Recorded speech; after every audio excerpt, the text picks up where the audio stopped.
सो भैया ये कौन से रूल्स हैं कि M S Dhoni will play with Akaay and Angad in 2040 IPL? मजाक कर रहा हूँ। लेकिन जो आईपीएल के नए 8 रूल्स आए हैं रिटेंशंस और आरटीएम से रिलेटेड, ऑक्शन से रिलेटेड, उसको आज डिस्कस करते हैं। Like share subscribe to click near, let's begin.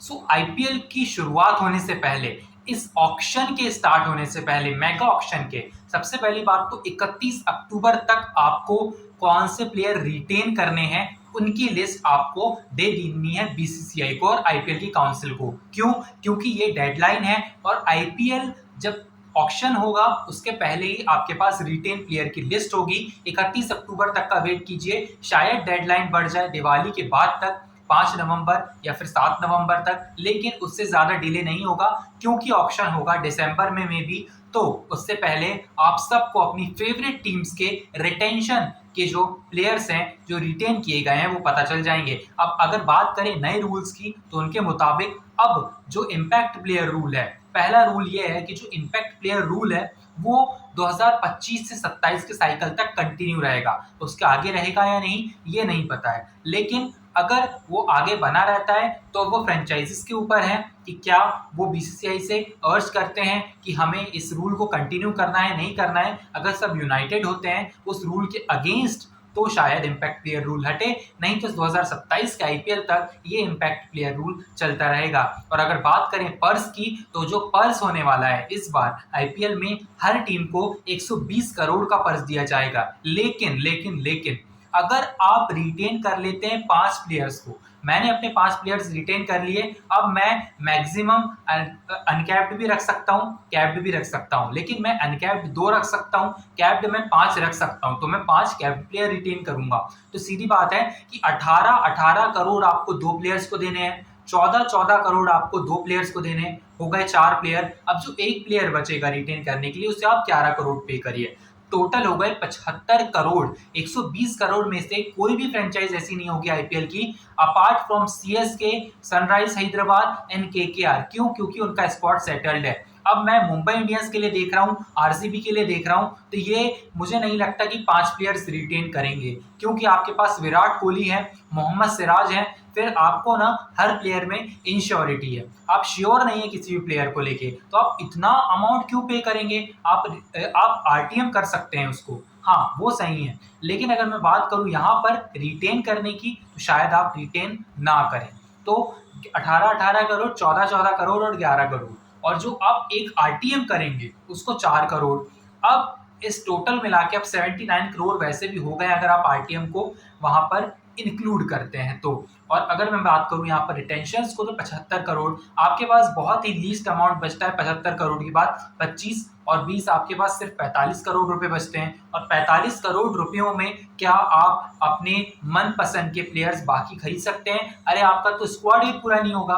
तो ये जो रूल है वो इसीलिए लाया गया है ताकि, मुझे ऐसा लगता है कि फ्रेंचाइजीज सिर्फ 3 प्लेयर्स को रिटेन करें मैक्सिमम, जो कि उनके खास प्लेयर्स हैं, तो टीम बनी रहेगी। वो जो नॉस्टैल्जिया आप देखना चाहते हैं, रोहित है मुंबई में, विराट है आरसीबी में, सीएसके में एमएस धोनी है, तो ऐसी जो चीजें हैं वो आप 3 प्लेयर रिटेन करके भी कर सकते हैं। अब आप पंजाब की बात कर लें तो वहां पर आप अश्विन को रिटेन कर लेंगे, लेकिन आप 14 करोड़ और 11 करोड़ किसको देंगे? 18 करोड़ भी आप किसको देंगे ऐसी टीम्स में जिनके पास एक रिलायबल प्लेयर नहीं है?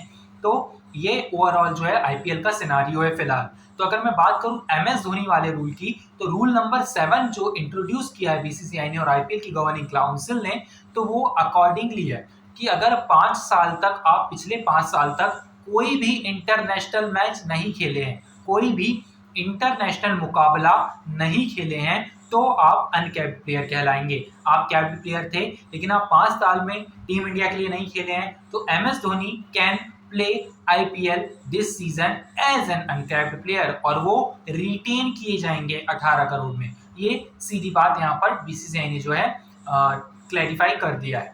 अगर हम बात करें बाकी की तो 120 करोड़ का जो अमाउंट है वो थोड़ा मतलब बढ़ाया गया है इस बार। 120 करोड़ अब हर फ्रेंचाइज के पास है, वो स्पेंड करें। और अब जो एक रूल है वो बहुत इंपॉर्टेंट है ओवरसीज प्लेयर्स के लिए। अगर आप मेगा ऑक्शन के लिए रजिस्टर्ड नहीं हैं, अगर आप बड़े वाले ऑक्शन में नहीं आए हैं मेगा ऑक्शन में, तो आप अगले साल होने वाले मिनी ऑक्शन में पार्ट नहीं ले सकते। जिस तरीके से मिचेल स्टार्क ने किया, पैट कमिंस तो खैर खेल रहे थे, मेगा ऑक्शन में भी थे, और लेकिन जो जिस तरीके से मिचेल स्टार्क को इतने सारे पैसे मिले, उसके बाद भी मिचेल स्टार्क की परफॉर्मेंस फाइनल में आई, लेकिन वो अमाउंट बहुत ज़्यादा था एक मैच को अगर आप वहाँ पर कंपेयर करें तो, क्योंकि वहाँ पर आप देखते हैं कि बीसीसीआई का इसमें कभी-कभी लॉस भी हो जाता है। एक प्लेयर जो कि मेगा ऑक्शन में आता है नहीं है, उसके बाद छोटे वाले ऑक्शन में आता है, तो जो यंगस्टर्स होते हैं, जो रणजी ट्रॉफी खेल रहे हैं, जो लिस्ट ए क्रिकेट खेल रहे हैं, उनका नुकसान है। क्यों? क्योंकि आप 24 करोड़ एक प्लेयर को दे दीजिए, उसके बाद आप जो अनकैप्ड प्लेयर्स हैं, जो अच्छा परफॉर्म कर रहे हैं अपनी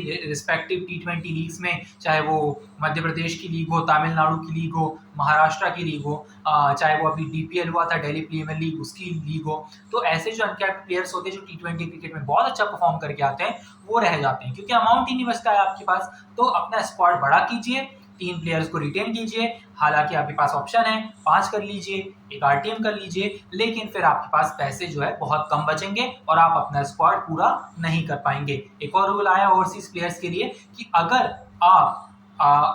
आप ओवरसीज के प्लेयर हैं, अगर आप रजिस्टर कर लेते हैं या फिर आप कोई भी प्लेयर हैं, आप रजिस्टर कर लेते हैं IPL के लिए, आपका ऑप्शन में नाम आ गया, आपको खरीद लिया, मान लीजिए मुंबई इंडियंस ने, कोई भी टीम ने आपको खरीद लिया, उसके बाद अगर कोई टीम आपको बाय कर लेती है, उसके बाद आप बोलते हैं कि भाई मैं नहीं खेल रहा हूँ, मैं अनअवेलेबल रहूंगा, तो आपको 2 साल के लिए बैन कर दिया जाएगा IPL से। IPL से 2 साल के लिए बैन कर जाएगा। अब आप 2 साल बाद, जैसे 25 में मैंने मना कर दिया IPL खेलने से, अब मैं किसी टीम के लिए खेल रहा हूँ, मेरे को खरीद लिया है किसी टीम ने, मुंबई इंडियंस हो, RCB हो, किसी ने भी खरीद लिया हो, उसके बाद अगर मैं मना कर देता हूँ कि मैं अनअवेलेबल हूँ किसी रीजन से, तो 2 साल के लिए बैन हो गया, शायद 27 में मैं खेल सकता हूँ। तो 2 साल 25 और 26 का नहीं खेल पाऊंगा, मैं 27 में फिर रजिस्टर करूंगा तो मेरा ऑप्शन में नाम आएगा, तो 2 साल के लिए मैं IPL से वंचित रह जाऊंगा। तो ये सारा जो रूल्स बनाए गए हैं 8 नए IPL की गवर्निंग काउंसिल और BCCI की तरफ से, दैट्स ऑल फॉर टुडे। और MS धोनी के लिए अच्छी खबर, CSK के फैंस के लिए अच्छी खबर, तला फैंस के लिए अच्छी खबर कि MS Dhoni will play IPL 2025 for Chennai super Kings. Thank you so much for watching. I'll meet you in the next video. Till then, stay tuned.